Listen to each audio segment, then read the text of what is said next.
안녕하세요. 책데이트 시간입니다. 오늘 소개해드릴 책은 빚 때문에 고민입니다. 라는 책입니다. 홀리포터 존슨, 그레그 존슨 지음, 곽성의 옮김, 유노북스에서 나온 책입니다. 이 책은 장례식장에서 일하고 있던 한 부부가요, 매일매일 장례식장에 온 사람들의 사연을 무심코 듣다가 어느 날 스스로에게 질문을 던지게 됩니다. 우리였다면 어쩌지? 우리가 오늘 당장 죽는다면 어떻게 될까? 우리가 살아온 방식에도 만족할까? 부끄럽지 않을까? 인생을 돌아보며 꽤 멋지게 살았다는 생각이 들까? 후회는 없을까? 그래서 바꾸고 싶은 부분은 없을까? 하고요.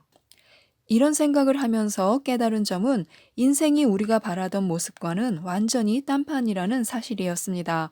모아둔 돈도 없었고, 그래서 자유도 없었고요. 직업이 있었지만 마지못해 버티는 일일 뿐이었습니다. 빚에 짓눌렸지만 아무 대책도 없이 손을 놓고 있었고요. 스스로를 그리고 꿈을 방치하고 있었다는 사실을 깨닫고 우선은 당장 빚부터 갚기로 결심을 합니다. 그 이야기를 담고 있는 책인데요. 우리가 기억해야 할 이 부부가 빚 탈출을 할 수 있도록 도와준 10가지를 알려드리도록 하겠습니다. 우리 부부가 지킨 10가지. 1. 빚은 당신이 꿈꾸는 인생 앞에 가로놓인 가장 큰 장애물이다. 이 부부는 돈을 벌기 위해서 자신의 것도 아니고 채권자의 돈을 벌기 위해서 그 소중한 시간을, 인생을 포기하고 있었습니다. 본질적으로 돈만 낭비하는 게 아니었고요. 인생을 낭비하고 있었습니다. 그래서 우선 청구서들을 자세히 살피고 빚을 모두 합산해서 총계를 냈습니다. 소비 습관도 하나하나 따져보았고요. 그제야 심각한 문제가 눈에 들어왔는데요. 빚은 집을 빼고도 대략 5만 달러가 되었습니다. 그 자리에서 하루빨리 그 돈을 갚고 절대로 다시는 빚을 지지 않기로 결정을 내렸고요. 그 뒤로 18개월이 넘도록 지출을 줄여서 여윳돈을 무조건 빚 갚는 데 썼습니다. 그렇게 해서 주택담보대출을 제외한 모든 빚을 청산했고요. 그때서야 조금 숨통이 트였는데요. 빚이 사라진 게 마치 로또에 당첨된 기분이었다고 합니다. 매달 수천 달러를 빚 갚는 데 쏟아붓는 대신에 이제 그 돈을 모을 수 있었고 무엇이든 원하는 일을 할 수도 있었습니다. 2. 월급은 자산을 늘리는 가장 강력한 무기다. 우리는 충분히 벌지 못한다고 생각하고 형편이 나아지려면 돈을 더 벌어야 한다고 확신합니다. 월급의 위력을 이용하는 법을 모를 뿐입니다. 그래서 수입을 자기의 진짜 목표를 실현하는 데 쓰기보다 필요하지 않은 것, 심지어 원하지도 않은 것들을 사는데 허비해 버립니다. 더 기가 막힌 점은 없는 돈까지 끌어다가 그렇게 쓴다는 사실이고요.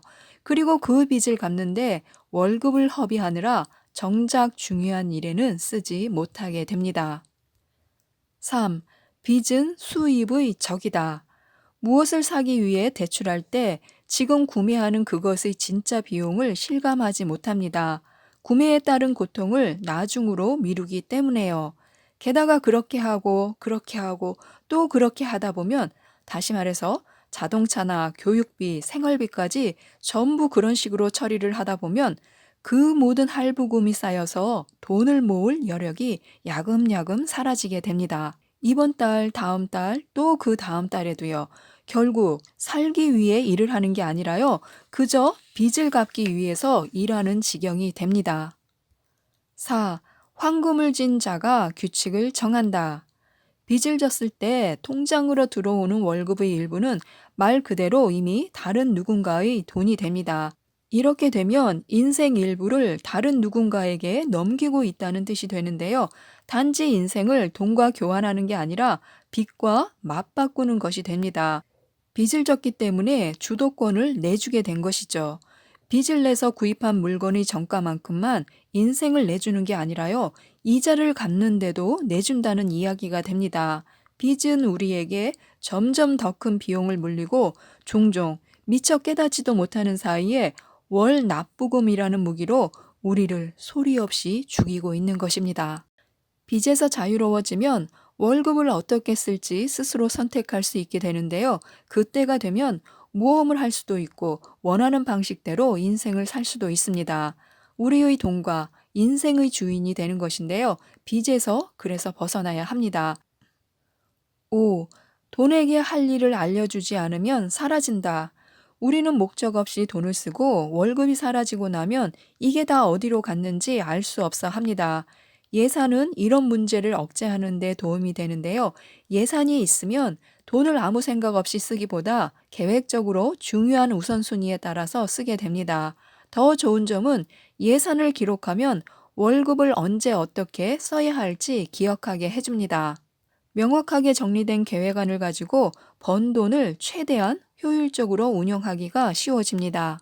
6. 제로섬 예산은 월급을 가장 효과적으로 이용하는 방법이다. 빚을 청산하려면 돈을 철저히 통제해야 합니다. 계획이 있어야 하고요. 돈에게 뭘 할지 명령해야 합니다. 이렇게 하는 유일한 방법은요, 예산을 짜는 것입니다. 7. 빚은 수입을 차별하지도 수입으로 해결되지도 않는다.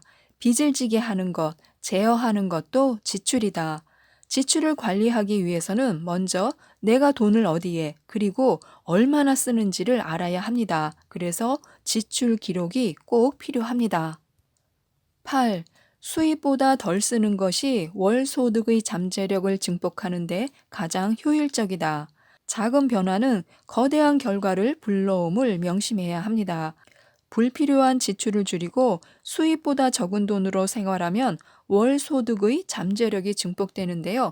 그런 뒤에 예산을 이용해서 그 잠재력을 최대한 활용해야 합니다. 절약된 돈으로 저축을 하고 빚을 초고속으로 갚고 나아가 자신의 방식대로 인생을 사는 것입니다. 9. 현금으로 살 수 없으면 살 형편이 못 되는 것이다. 뭔가를 현금으로 지불할 수 없으면요, 감당할 형편이 안 되는 것입니다. 현금을 이용하지 않는 것, 그 행동이 바로 애초에 빚을 지게 된 경위입니다.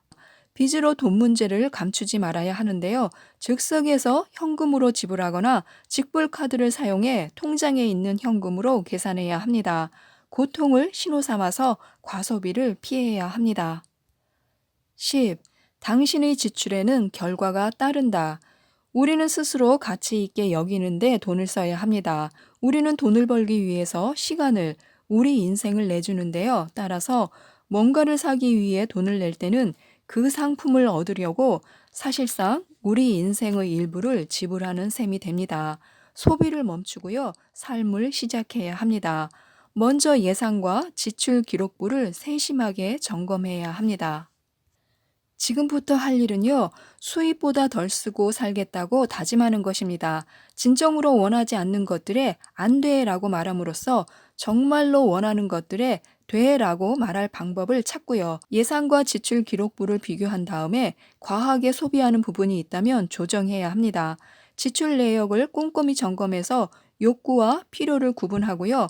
정말로 필요한 것은 어떤 것들인지 지출을 줄일 방안을 찾아보아야 합니다. 아직도 신용대출로 물건을 산다면 이는 안 되는 일입니다. 뭔가를 구입하고 싶을 때마다 현금으로 살 수 있는지 자문해야 하고요. 현금으로 살 수 없다면 무조건 안 돼라고 말해야 합니다. 살 형편이 안 되는 거니까요. 불필요한 지출을 줄여서 생긴 돈은 빚 갚는 데 써야 합니다. 한시라도 빨리 갚아버려야 합니다. 지금까지 이 책에 대해서 간단하게 말씀드렸는데요. 누구에게나 인생은 딱 한 번뿐입니다. 누구라도 자신이 전 현실을 바꾸고 꿈꾸던 인생을 살기 시작할 수 있습니다. 필요하시다면 한번 읽어보시고 도움을 받으셨으면 좋겠습니다. 이상 책데이트였습니다. 감사합니다.